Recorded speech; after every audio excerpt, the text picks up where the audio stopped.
Jealousy, that evil green-eyed monster that makes us want to scream and cry at the same time, constantly surfaces in intimate relationships.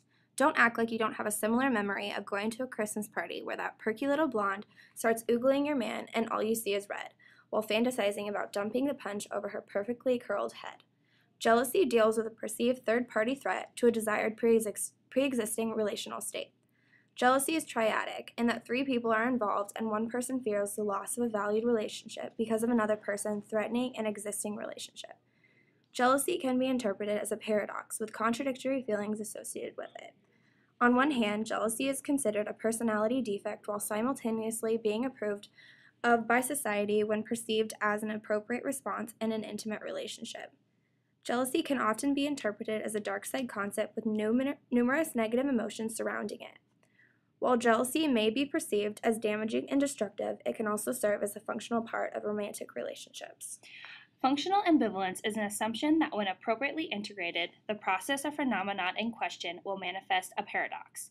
The world in which we live is not all dark or all light. We cannot truly understand how the world functions or how each individual communicates without taking into account past experiences, cultures, attitudes, relationships, and contexts. Both the light and the dark aspects of life need to be explored in order to present an accurate and full account of the human experience. The dark side metaphor, according to Spitzberg, is a way to see the world, which reveals those topics that are underexplored and require scholarly focus, are presumed to be destructive, evil, or otherwise not very nice, are perceived as dark but should not be, and perceived as light but should not be. In general, the dark side metaphor acknowledges the importance of functional ambivalence and that differences arise within IPC. Jealousy often accompanies intimate relationships, and the dark side lens can help us make sense of the functional ambivalence of jealousy in intimate relationships. Although jealousy is known to be a predominantly dark side behavior, we should not be so quick to deem this action as all bad. Past research has given us profound insight about the concept of jealousy in intimate relationships, showing both the dark and light sides. Although most research shows that jealousy inhibits relationships and damages couples' interpersonal communication, jealousy continues to be a consistent factor in almost everyone's relationship. And for that reason, it constitutes more conversation. If this type of behavior is so destructive, why does it stay prevalent? Jealousy, in moderation and when used appropriately, can provide couples with a sense of relational grounding and can be an indicator for relational quality. Couples report higher relational satisfaction when there was reactive jealousy, meaning that one partner perceives a boundary to be crossed and therefore reacts with jealousy, instead of anxious or possessive jealousy. Not only this, but Kessler explains that it isn't truly about the act of jealousy in itself, but rather the way in which we display this feeling. If jealousy is displayed in a functional manner, both partners can benefit and move closer. In the last study we examined, we found that anxious couples are more likely to experience jealousy issues. Researchers explained that couples who have mental anxiety about their relationship have lower satisfaction. This study may initially seem dark, but when we stop to think about it, it is a learning curve for couples who are processing next levels of commitment. Once couples acknowledge implicit anxieties, they can learn to either cope or let go of their relational insecurities or the relationship in itself. Jealousy can bring relationships closer and foster normal feelings, as it is innate for us to feel that little green-eyed monster. When we feel this, it shows commitment or value for a relationship in a complex way. For example, Ross and Rachel from the hit television show Friends experience this feeling. Woo! My first call! Here, let me. Rachel Greensline, how may I help you? Hi, is Rachel there? And who may I say is calling? This is Ross. Ross, of Ross and Rachel. Oh, hi. It's Mark. Oh, hey, Mark. Hey, hold on. Okay. Hi, honey. Hi. What's Mark doing answering your phone? Oh, he's just goofing around. Oh, yeah, that's funny. Why isn't he goofing around in his own office? Honey, this is his office too. I told you, we're Joanna's two assistants. Why does Joanna need two assistants? How lazy is she? Oh my God, what did I just do? What? I think I just shipped 3,000 bras to personnel. Honey, I gotta go. Mark, I need you. Okay, bye-bye. From Rachel's perspective, Mark is simply her coworker and needs him in a platonic sense. For Ross, he sees Mark as a third-party threat to this relationship. Because he cares about his relationship, he feels jealous of Mark's presence. From the light side, he would suggest that Ross feels a high degree of intimacy in the relationship, and it is normal for Ross to feel threatened by Rachel needing another male.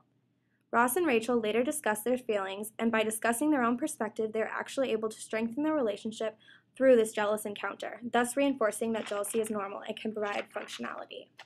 The dark side incorporates the understanding that the outcomes of interpersonal communication are light and dark. People have various motives for what they do. Time is important in assessing IPC, and determining if something is light or dark depends on the individual, culture, and the context. For the dark side of jealousy, these assumptions are especially true.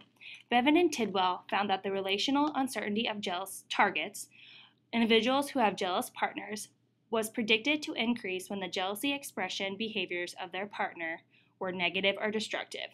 This information suggests that the context in which the jealousy was expressed determined if that jealousy was perceived as destructive.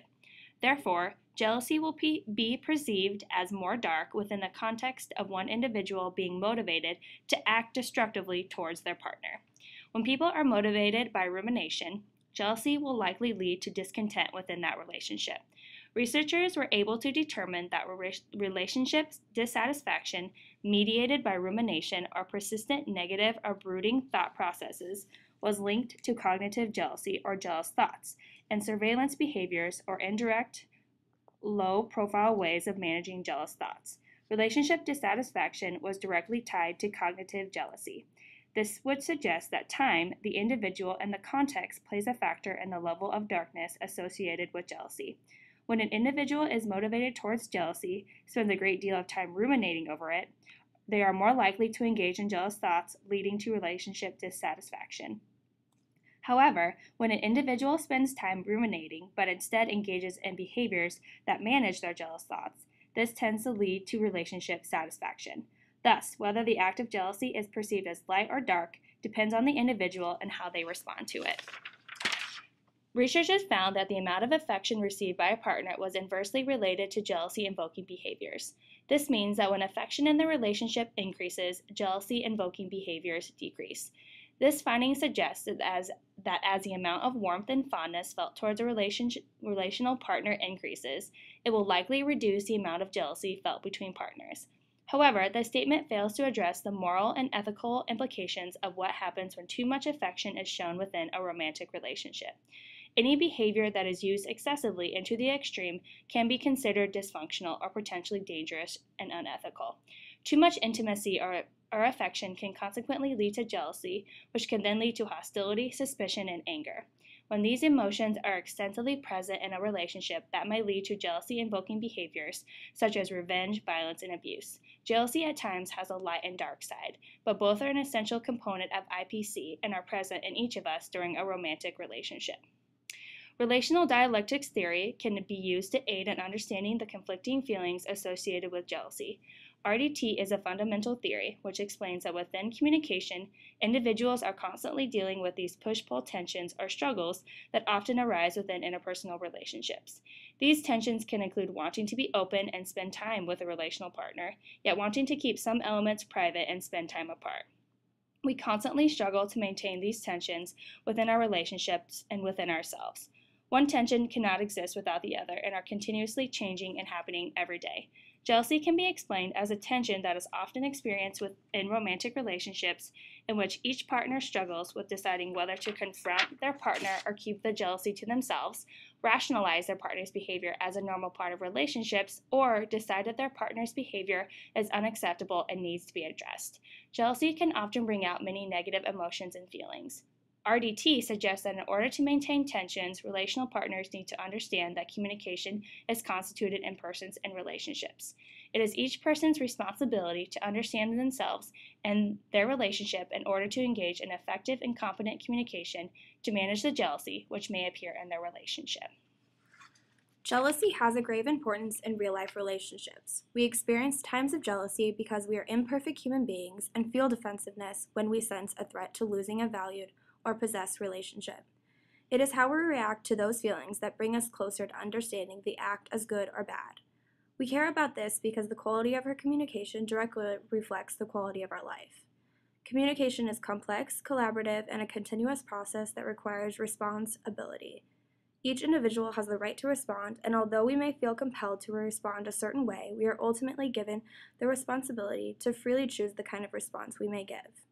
So the next time that perky little blonde bimbo ignites that green-eyed monster within you, remember that you have the right to punch her in the face. Wait, just kidding. You now have the knowledge to rationally respond and understand jealousy as a normal and functioning feeling. Or maybe that blonde bimbo is just hungry for those sandwiches sitting on the table behind your man.